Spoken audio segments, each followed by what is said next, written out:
well, for her take on all the developments around the Nigerian governorship and state assembly elections, we're joined now in the studio by the former BBC and Times of London journalist, Donu Kubara, who's currently a well-known newspaper columnist here in Nigeria. Donu, thank you very much indeed for coming in, and thank you for your patience. Can I just briefly update my introduction? Sure. I write for Africa Report magazine and for Vanguard as well. I must, we must make a note of that for future reference. But I mean, you are, of course, on the Nigerian side of things from Rivers State. Yet another election there sent into crisis and turmoil. What's your assessment? It's shocking what happened in Rivers State on Saturday. It's a disgrace, it's a travesty. I'm sure that Mr. Fubara, or Sir Sim, as they like to call him, won in his backyard, which is Opobo, which is a very small part of the state, and he probably won in other little pockets. But the idea that substantial opponents like Magnus Abe of SDP and Tonya Cole of APC, the idea that they got no votes, almost no votes in their own areas, is ridiculous. These are highly respected political figures. Certainly, yeah. Well, Magnus and Tonya, you're absolutely right. Yes. And what do you think is responsible for the kind of politics we see play out in Rivers State every election cycle? Honestly, I don't know why we have to be the poster boy for murder and mayhem. A friend of mine was killed on Saturday. His name was Leonard Chisholm. You've probably seen the body bag pictures all over WhatsApp, all over the internet. He was a campaign coordinator for Tonya Cole of APC, which, by the way, just goes to show you that I'm not always against APC, as some people think. And I don't know what happened, but he was murdered. Apparently, he was trying to defend the vote in his ward, in his area. And we used to sit together on a board during many years ago, River State Government Board. And may he rest in peace. Now, why we would have developed in this way is something that's a mystery to me. Some people blame Odili, the governor who was there between 1999 and 2003. He served 8 years, yes. Okay. I don't think that's really fair, because I mean, every time I ask people, they say it's Odili and his boys, you know, because every person who has been a governor since the military left has been a former protege of Odili, and it's like, oh, he must have had some kind of tutorial college where he taught them how to be thugs, right? Or taught them how to, recruit thugs, even if they were not thugs themselves. I don't believe this.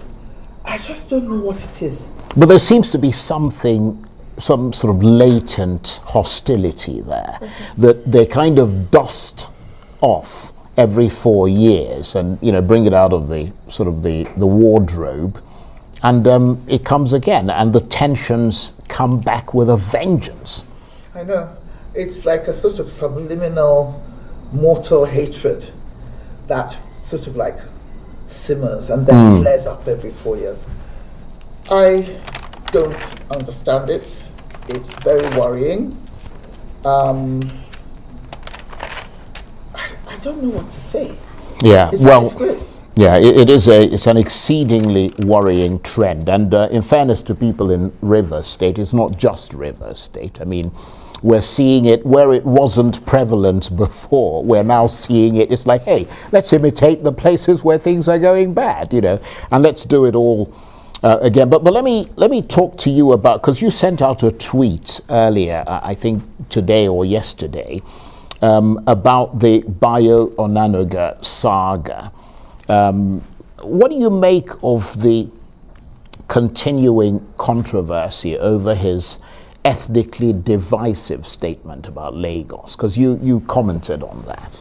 Okay, well, I'm very disappointed in Bayo Onanoga because he's a member of the chattering classes, the liberal intelligentsia, or an intelligentsia that's meant to be liberal and enlightened. Yorubas generally, especially people in that Lagos Abeokuta axis, are also generally, in my experience, very, enlightened. So I don't know where all this is coming from. And there's actually another tweet that somebody, or well, there's a social media post that's been doing the rounds of Bayo visiting the Genocide Yes, I saw that. Memorial Museum in Kigali in Rwanda and bemoaning, lamenting the violence caused by tribalism and ethnic hatred. And for him to turn around a few years later in his own country and make comments that can trigger off that kind of, well, I wouldn't say genocide, but a lot of ill feeling, and it could flare up into something that even he perhaps did not anticipate. I would also like to ask Bayo,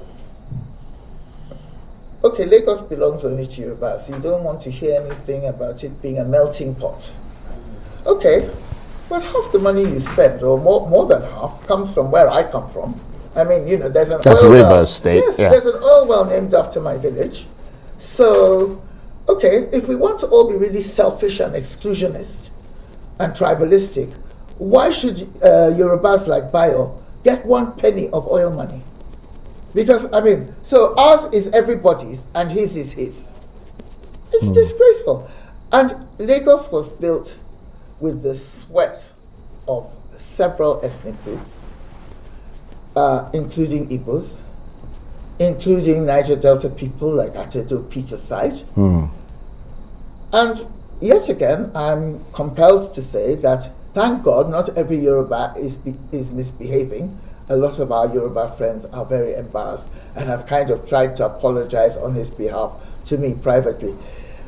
People, I think there's far more opposition to what's happening. Yeah, but what I don't understand is how much support and protection he seems to enjoy from his principal, Bola Tinubu, and his APC party in making what is clearly a very dangerous and divisive statement, because they haven't come out openly to condemn the statement. Well, they obviously think that their sort of grassroots core supporters want to hear this kind of stuff. Or, I mean, that's the only explanation I can come up with. Is that it's what they call dog whistle politics as well, isn't it, really? You're making all kinds of remarks here that Femi Fani-Kayode is another culprit, you know? But, you know, I'm more worried about Bayo because he has a history of sanity, you know, unlike Femi. So I really hope he apologizes.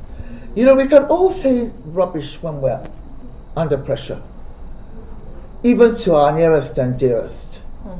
Bayo, apologize. Please, tell people you didn't mean it. Okay, I hear what you say. You say when it comes to national resources, we are all one Nigeria. But when it comes to local politics, the likes of Mr. Bayo Ononuga can think that Lagos is for them and not for us, as to say all Nigerians.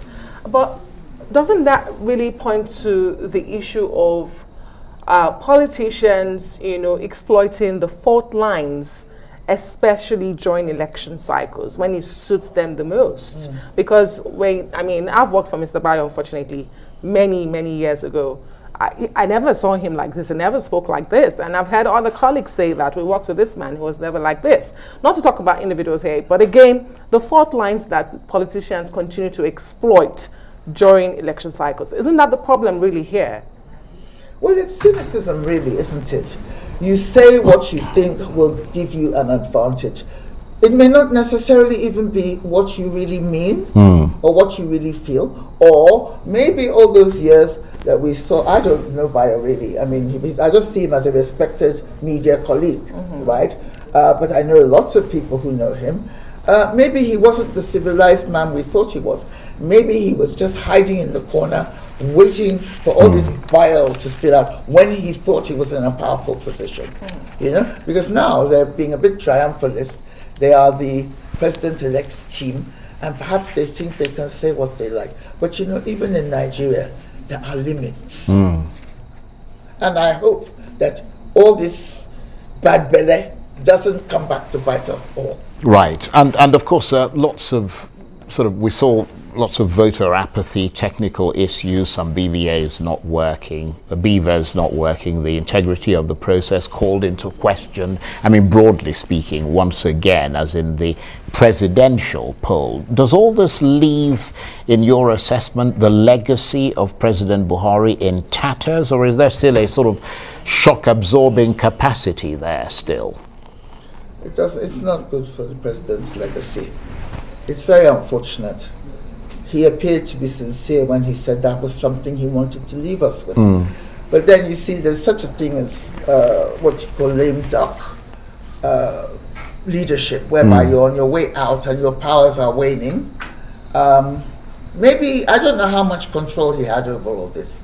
Some people think that he was pretending all along, he was in cahoots with Tinubu, and he was determined to do whatever it took to achieve this alleged victory. I don't see it that way. I just think maybe there wasn't enough of an iron fist there to control a narrative that I think he would have preferred to be more flattering to his reputation. Donu, thank you very much indeed. Always a pleasure talking with you. Donu Coinballerz is the former BBC and Times of London journalist. She's currently a columnist for Vanguard newspaper and the other publication, Africa Report magazine. Africa Report magazine. Thank you so much. Thank you.